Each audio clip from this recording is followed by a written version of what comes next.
जानते हो तो क्या, संपूर्ण संसार का साम्राज्य मेरे लिए कोई अर्थ नहीं रखता भैया। इन सब का महत्व मेरे लिए आपके चरणों के एक कण से भी कम है भैया।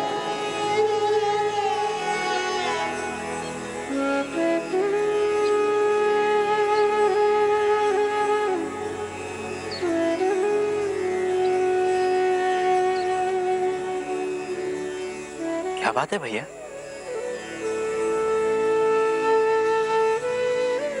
कुछ नहीं लक्ष्मण, मैं भरत को लेकर चिंतित था। भरत की अनुपस्थिति में अयोध्या में जो भी घटनाएं घटी, जब उसे उनका पता चलेगा तो उसकी मनोदशा क्या होगी? भैया कृपा करके उनका नाम मेरे सामने मत लीजिए।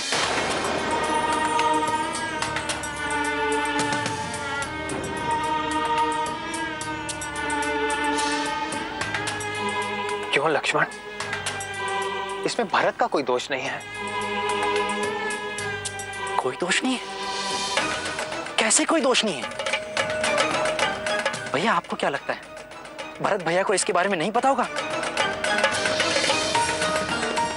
लक्ष्मण नहीं भैया, भरत भैया जानबूझकर अपने ननिहाल चले गए थे ताकि उनके पीछे उनकी मां आपके विरुद्ध षड्यंत्र रच सके। नहीं लक्ष्मण, ऐसा मत कहो। उसने कोई षड्यंत्र नहीं रचा। माता कैकेयी के पास अवश्य ही कोई उचित कारण होगा, इसीलिए उन्होंने ऐसा किया। भैया कारण चाहे कितना भी उचित क्यों ना हो, कौन सी मां अपने सबसे प्रिय पुत्र के लिए वनवास मांगती है? लक्ष्मण, मां जो भी करती है अपने बच्चों की भलाई के लिए करती है। इसमें आपको भलाई दिखती है?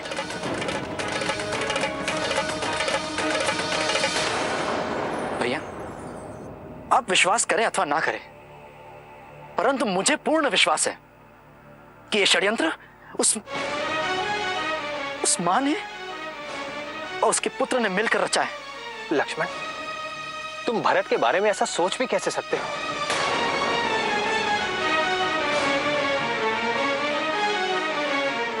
ये तो आपकी महानता है, परंतु अब तो पूरी अयोध्या उससे घृणा करती है।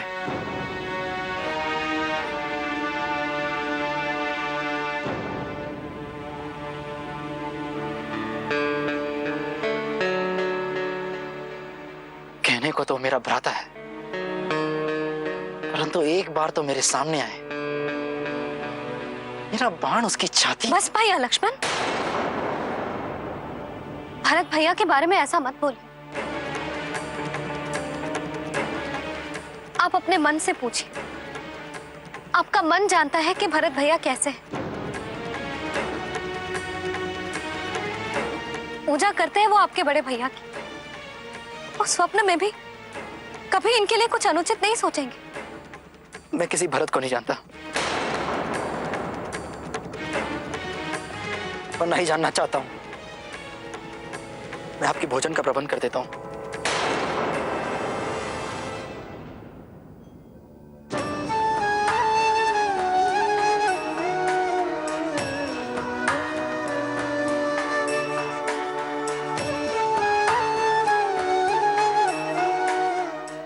सीते, लक्ष्मण की सोच अनुचित है। मेरे भरत को जब उस सत्य का पता चलेगा जो अयोध्या में हुआ, तो ऐसी परिस्थिति में वो अपने आप को संभाल नहीं पाएगा। सीते,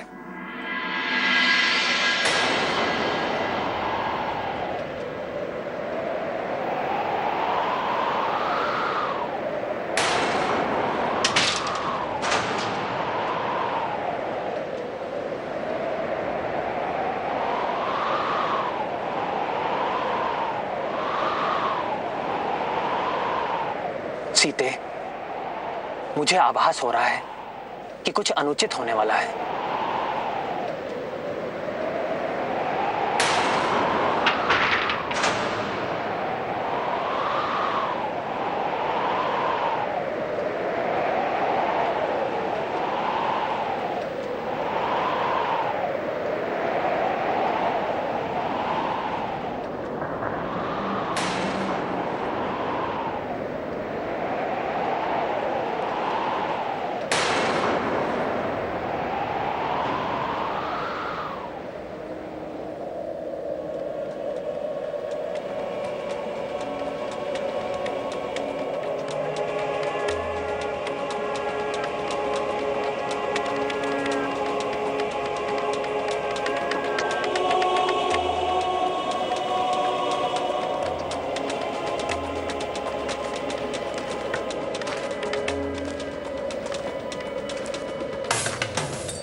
माँ,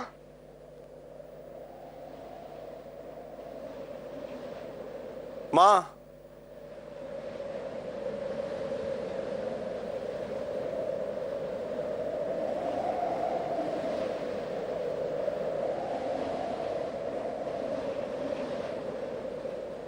माँ,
ये सब क्या है माँ?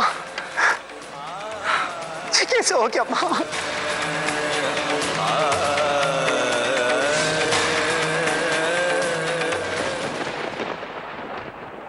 माँ, ये सब कब हुआ? पिछली पूर्णिमा को।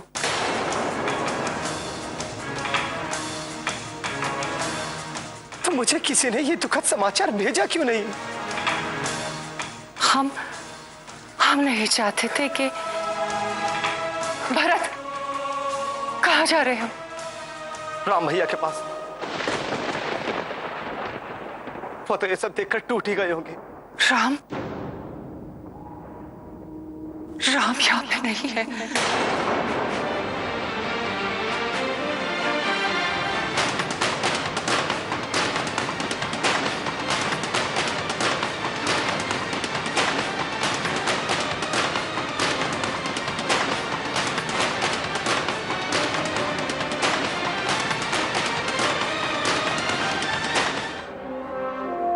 तो कहाँ है राम भैया? तुम आ मेरे साथ। परंतु माँ, तुम बैठो, मैं तुम्हें सब बताती हूँ। मुझे सब मत बताइए माँ। मुझे केवल इतना बताइए कि राम भैया है कहाँ? तुम्हारे भैया राम, सीता और लक्ष्मण के साथ बहुत लंबे समय के लिए चले गए हैं।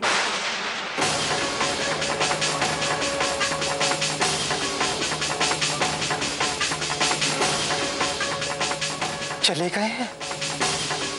परंतु कहाँ चले गए हैं माँ?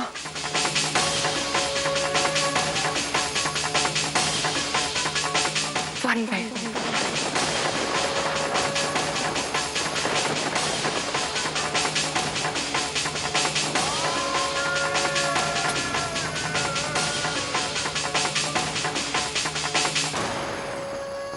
वन में? ये आप क्या कह रही हैं माँ? बिना किसी कारण के राम भैया वन में क्यों जाएंगे भला?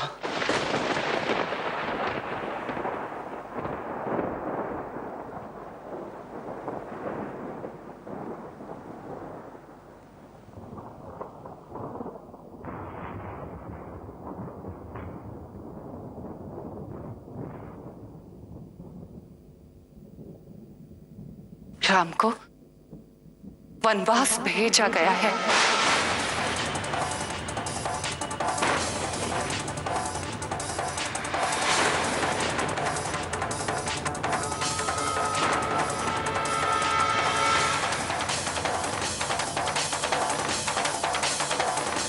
वनवास? परंतु मां, किसने उन्हें वनवास भेजने का दुस्साहस किया है?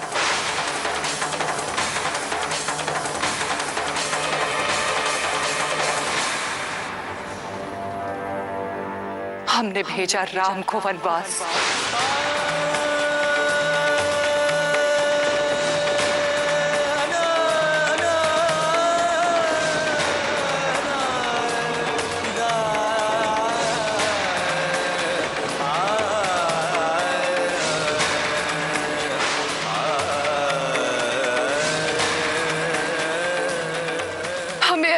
करना ही पड़ा पुत्र।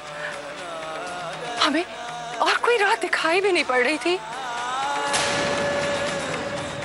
क्योंकि यदि राम यहाँ होता तो वो तुम्हें कभी भी अयोध्या के राज सिंहासन पर बैठने ही नहीं देता।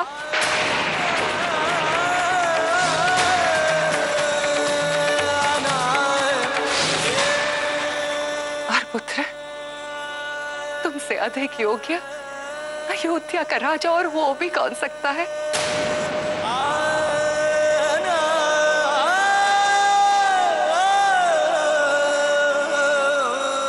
पुत्र, हमने कुछ भी अनुचित नहीं किया। हमने तो केवल अपने 2 वचन मांगे, क्योंकि तुम्हारे पिताश्री ने रण जो ले रखा था उन्हें पूरा करने का। क्या थे वो 2 वचन? पुत्र, हमने जो कुछ भी मांगा तुम्हारे लिए मांगा।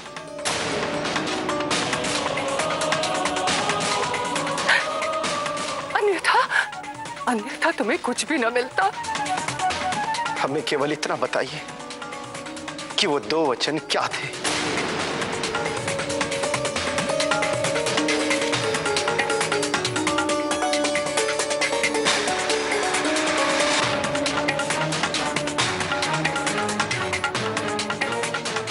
पहला वचन ये था कि राम के स्थान पर अयोध्या के राज सिंहासन पर तुम बैठो।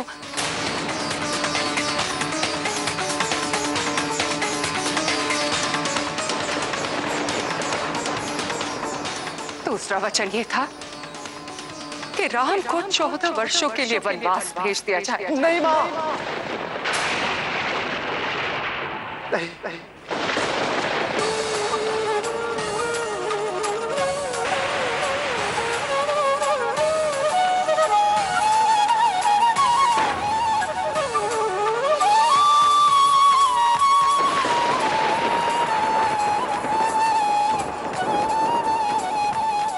ये आपने क्या कर दिया? और पुत्र, और स्वयं हमसे राम ने कहा कि पिताश्री चाहे या ना चाहे वो अवश्य ही उनके वचन पूरे करेगा। और राम ने हमसे ये भी कहा कि एक बार वचन दे दिया जाता है ना पुत्र, तो उसे पूरा भी करना होता है।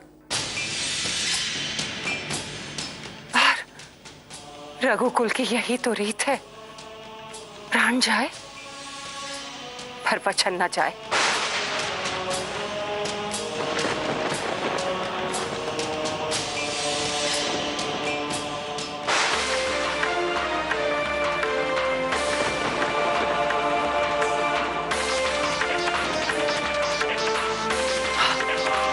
भरत, भरत पुत्र, एक माँ अपने पुत्र के लिए भला और क्या मांग सकती है? मत कहो अपने आप को मेरी माँ, और मुझे अपना पुत्र। अरे आपने ये कैसे सोच लिया कि मैं आपके इस अनर्थ में आपका साथ दूंगा? कैसे सोच लिया आपने कि मैं उस राज सिंहासन पर बैठूंगा जिस पर राम भैया का तब से अधिकार है जिस दिन से मैंने जन्म लिया? भरत, सावधान, सावधान, अपनी अपवित्र जीवा से मेरा नाम न लेना। अरे आप तो माता के नाम पर कलंक हो, कलंक। जो कुछ भी आपने किया है उसके बाद कोई भी आप जैसी माता नहीं चाहेगा। अरे जो कुछ भी आपने पिताजी के साथ किया है उसके बाद कोई तुम जैसी पत्नी नहीं चाहे। किस लिए किया था आपने ये सब? किस लिए? इस राजपाट के लिए, शक्ति के लिए, मेरे लिए? अरे क्या आप नहीं जानती थी कि आपका ये पुत्र भरत इन सब की कभी कामना ही नहीं करता? फिर क्यों आज मेरे सामने ना केवल आपने अपना सम्मान खोया है, अभी तो सदा के लिए अपना पुत्र भी खो दिया। नहीं भरत, ऐसा मत कहो। बस आज आज मैं दशरथ पुत्र भरत संपूर्ण संसार को साक्षी मानकर मैं आपका त्याग करता हूं। आज के बाद तुम्हारा और मेरा कोई संबंध नहीं, कोई नाता नहीं। आज के बाद तुम मेरी माता नहीं और मैं तुम्हारा पुत्र नहीं।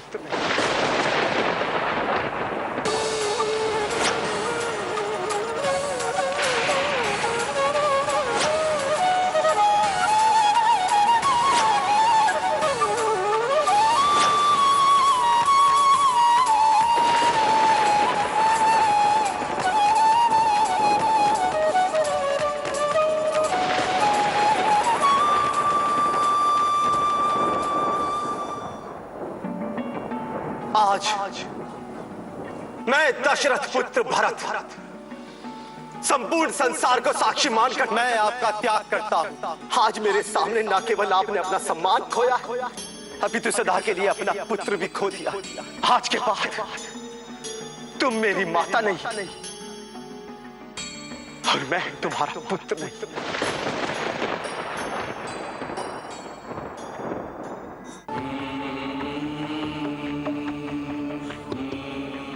मुझे क्षमा कर दीजिए भैया।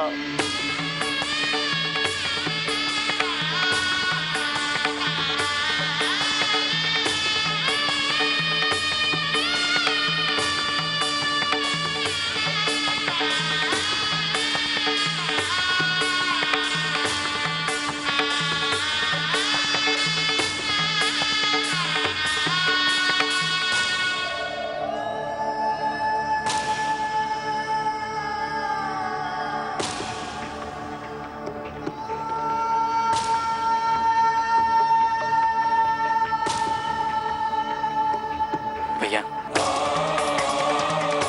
भोजन। नहीं लक्ष्मण, मुझे भूख नहीं है।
मां, राम,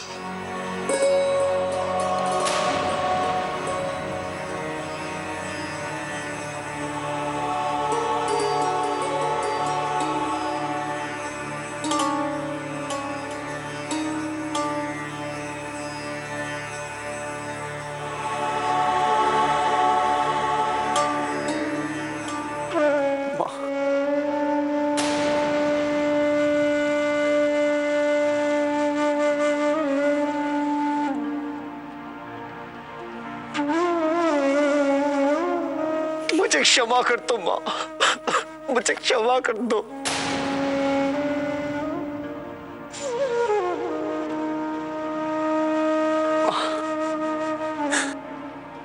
कैकई माता ने ये जो कुछ भी किया है उसके लिए आप मुझे क्षमा कर दीजिए मां, मुझे क्षमा कर दीजिए। मुझे तो लज्जा आती है उन्हें अपनी मां कहने में भी।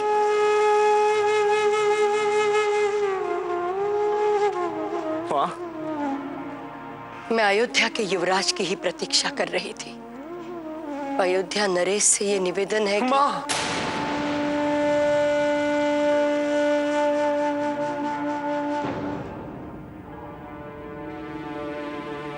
भैया राम के समक्ष तो मेरा कोई अस्तित्व भी नहीं है माँ। माँ, आप मुझे नरेश कहकर संबोधित ना करें। भरत, मुझे किसी भी प्रकार राम तक पहुंचा दो और वहीं छोड़ा। नहीं माँ, नहीं, आप कहीं नहीं जाएंगी। मैं आपको कहीं नहीं जाने दूंगा। आप राम भैया के पास नहीं जाएंगे। अभी तो राम भैया स्वयं आपके पास आएंगे।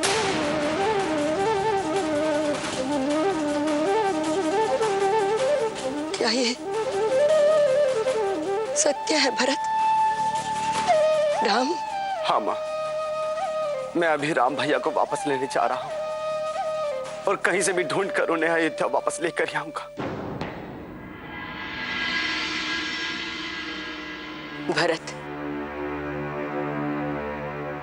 सच तो ये है कि राम के बिना मेरा जीवन सूना हो गया है। अब ऐसा लगता है कि राम के बिना एक क्षण भी जीवित नहीं रह पाऊंगी।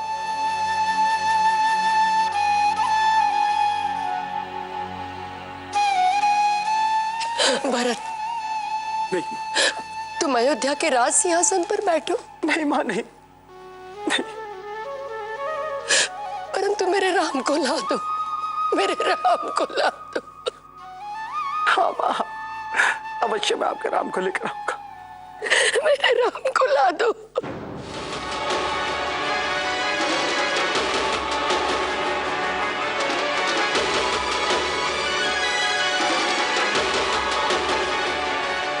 मुझे अयोध्या के राज सिंहासन की कोई कामना नहीं कि राम भैया चाह कहीं भी होंगे, मैं उन्हें ढूंढकर अयोध्या वापस अवश्य लेकर आऊंगा।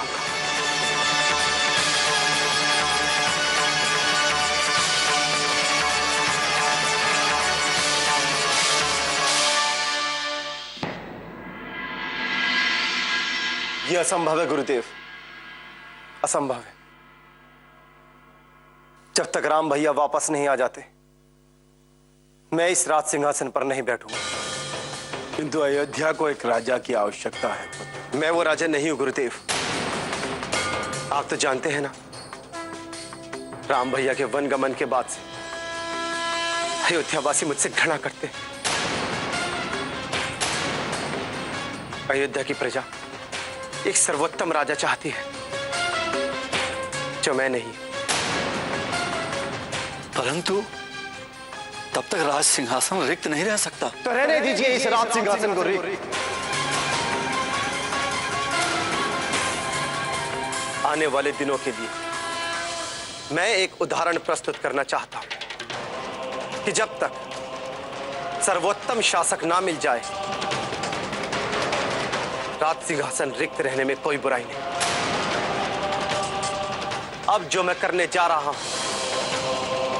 उससे आने वाली पीढ़ी को यह सिद्ध हो जाएगा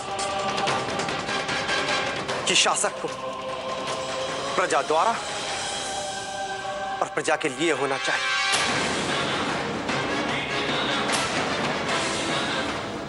ना कि शक्तिमान बनने के लोभ के लिए और ना ही निरंकुश राजा बनने के लिए। मैं अयोध्या के प्यारे राजा भैया राम को वापस लेने जा रहा हूं। मैं भी आपके साथ चलूंगा राजकुमार भरत। भगवान करे सभी को आप जैसा भाई मिले। आप शीघ्र चलने की तैयारी करें सुमंत काका। किंतु जाने से पूर्व तुम्हें अपने पिता का अंतिम संस्कार करना होगा पुत्र। नहीं गुरुदेव, ये अधिकार भी भैया राम का ही है और वही आकर पिताश्री का अंतिम संस्कार करेंगे।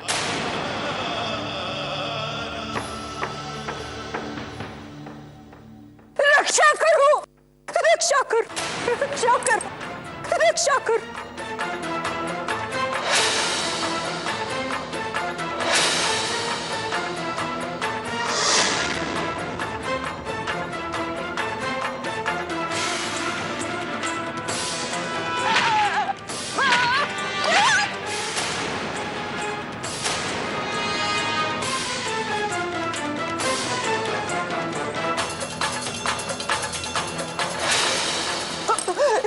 करो मेरी पुत्र पे, रक्षा करो मेरी। यहाँ जो कुछ भी अनर्थ हुआ है वो सब इसके कारण। ऐसे जीवित नहीं छोड़ूंगा। नहीं शत्रुघ्न,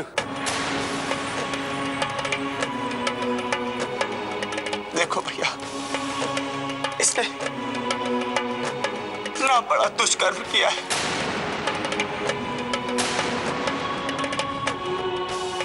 हमारे जीवन में अंधेरा कर दिया भैया।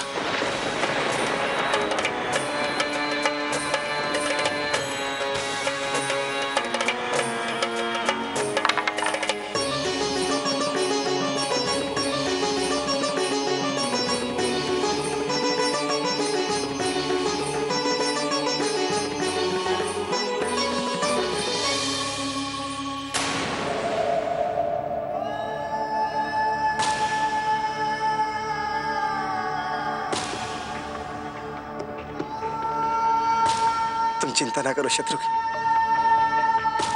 मैं राम भैया को वापस लेने जा रहा हूं और अब उन्हें लेकर ही लौटूंगा। भैया, मैं भी आपके साथ चलूंगा।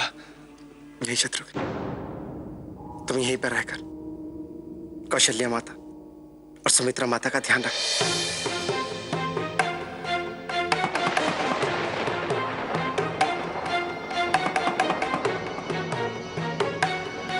और इस नागिन को बंदी गृह में डाल दो जब तक मैं राम भैया को वापस लेकर ना लौटूं।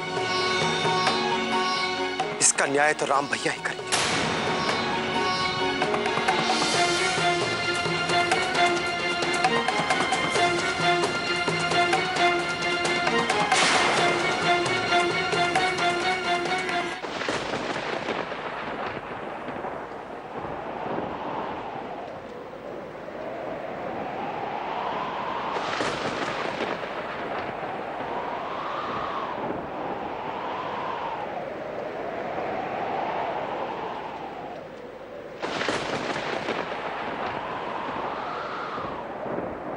क्या हुआ रघुनंदन? हवाएं अपना लक्ष्य बदल रही हैं। क्या हो रहा है मुझे कुछ पता नहीं चल रहा।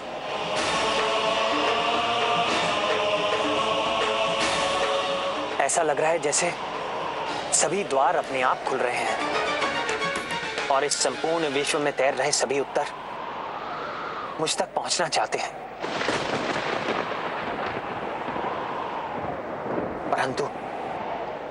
परंतु उन्हें कोई रोक रहा है।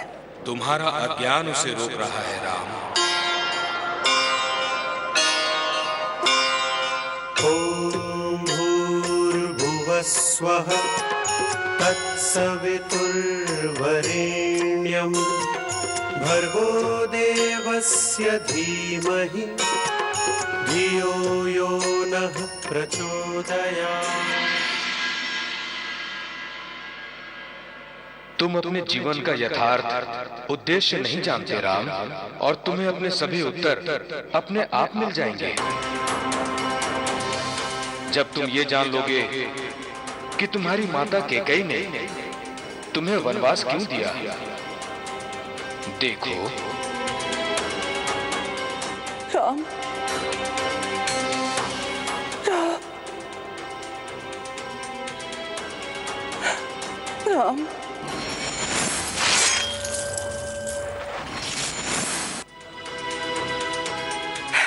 सबके लिए आपने मुझे ही क्यों चुना इंद्रदेव? मैंने अपना सब कुछ खो दिया,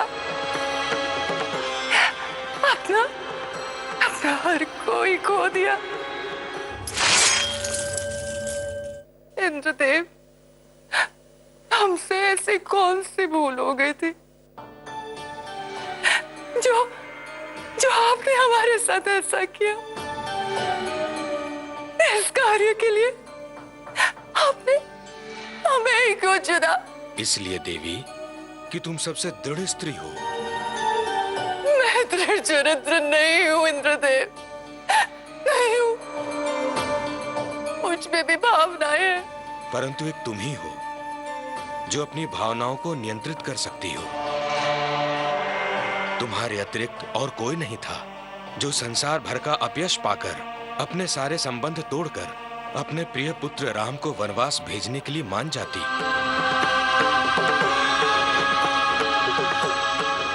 विश्व के भले के लिए हम में से किसी को ये करना ही था। भले ये संसार तुम्हें कुमाता कहे, परंतु सत्य तो यह है देवी कि इस महान उद्देश्य की प्राप्ति के लिए परमात्मा ने तुम्हें ही चुना है।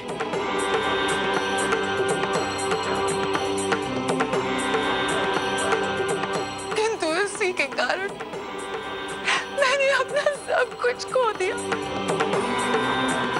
क्या ये सब इतना महत्वपूर्ण था? हर अंश महत्वपूर्ण था। प्रभु श्री राम धरती पर जिस लक्ष्य के लिए जन्मे हैं, अब आप ही के कारण वे वो लक्ष्य को पूरा कर सकेंगे।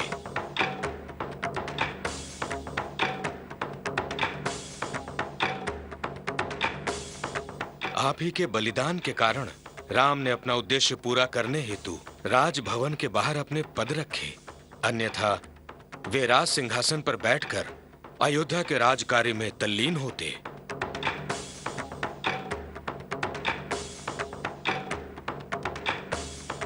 और आप ही के बलिदान के कारण इन 14 वर्षों में प्रभु श्री राम सभी राक्षसों का नाश करेंगे और हम देवताओं तथा ऋषि मुनियों से प्रेरित होकर अपने मार्ग में आने वाली सभी बुराइयों का अंत करेंगे।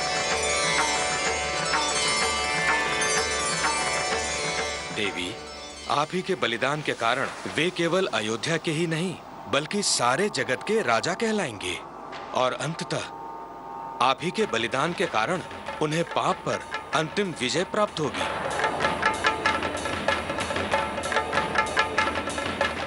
आपका बलिदान देवी संसार को कभी ज्ञात नहीं होगा। आपने जो किया है देवी, उसके लिए आप सदा शापित रहेंगी और घृणा से देखी जाएंगी, परंतु हम देवताओं के लिए आपने जो किया है उसके लिए स्वर्ग के द्वार सदा आपके लिए खुले रहेंगे देवी, और आप हम देवताओं के बीच सदा सम्मानित रहेंगी देवी। हमारी दृष्टि में आप सभी माताओं से महान हैं देवी।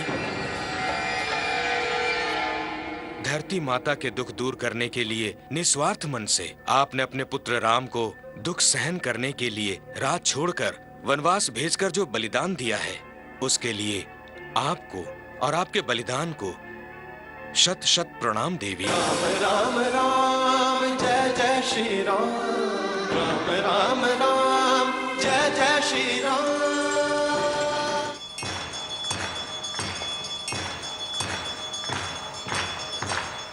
आशा है तुम्हारे सभी प्रश्नों के उत्तर तुम्हें मिल गए होंगे और अब तुम्हारे मन में कोई शंका, कोई संदेह नहीं रहा होगा। राम अब अपनी माता कैकेयी के बलिदान को ध्यान में रखते हुए तुम अन्य किसी भी विचार को मन से निकालकर अपने उद्देश्य पर ध्यान केंद्रित करो।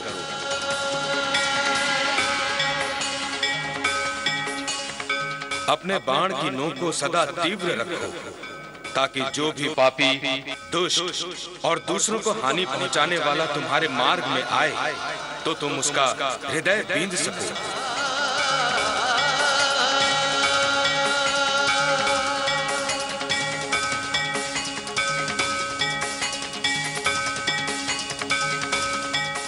आप कौन हैं? ऋषि भारद्वाज। हम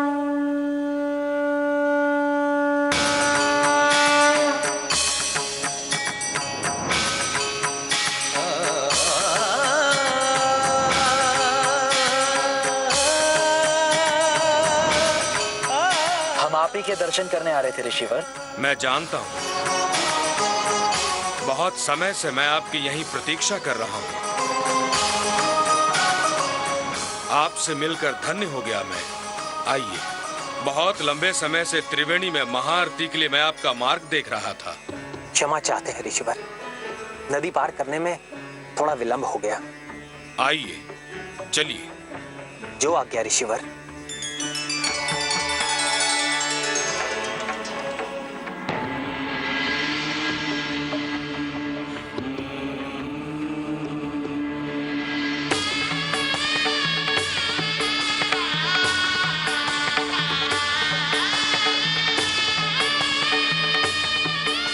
इन्होंने भी ये प्रण ले लिया है, ये भी अपने पति लक्ष्मण की भांति ही वनवासी रूप में राजभवन में रहेंगी।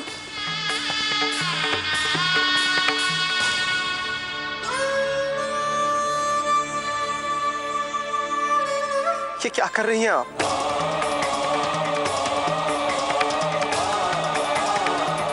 अपने पति को प्रणाम भेज रही हूँ।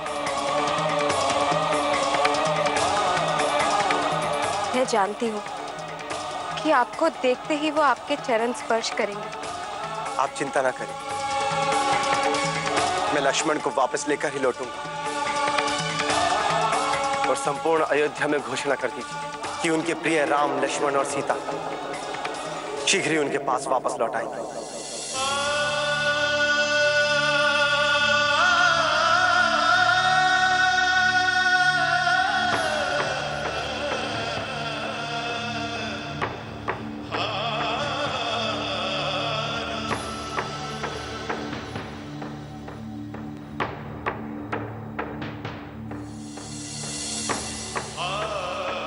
भारत,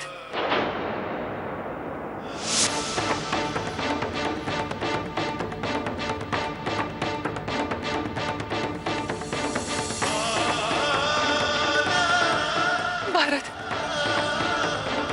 भारत हमें क्षमा कर दो।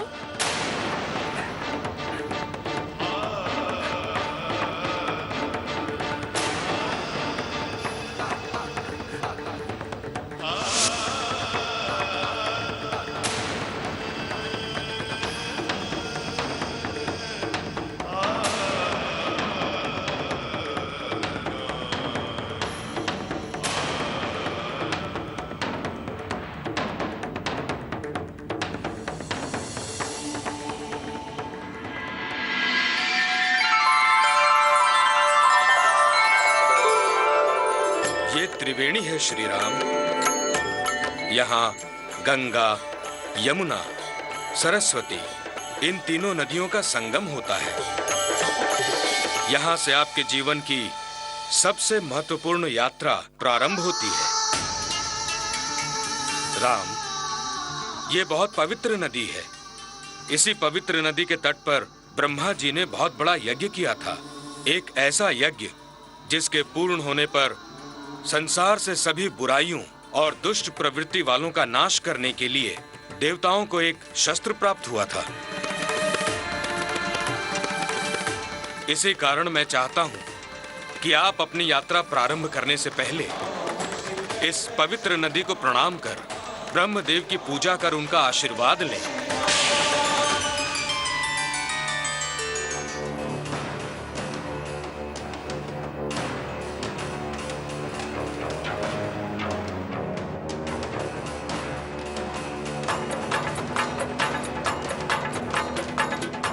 ब्रह्मदेव का आशीर्वाद पाना इतना सहज नहीं है।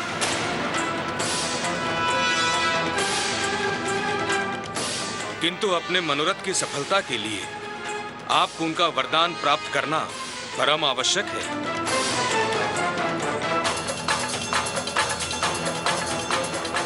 ऐसा हो नहीं सकता कि ब्रह्मदेव किसी और को सफलता का आशीर्वाद दे।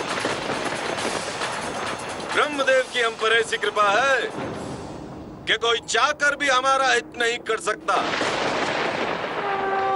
राम राम जय जय श्री राम, राम राम राम जय जय श्री राम, राम राम जय जय श्री राम, राम श्री राम राम जय जय श्री राम।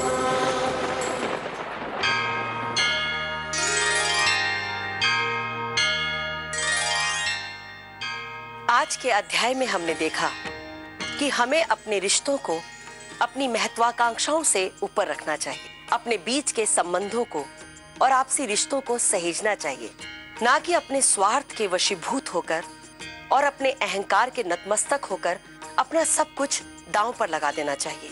भरत ने अपने स्वार्थ को अलग रखकर अपने परिवार को जोड़ने का नया कदम उठाया।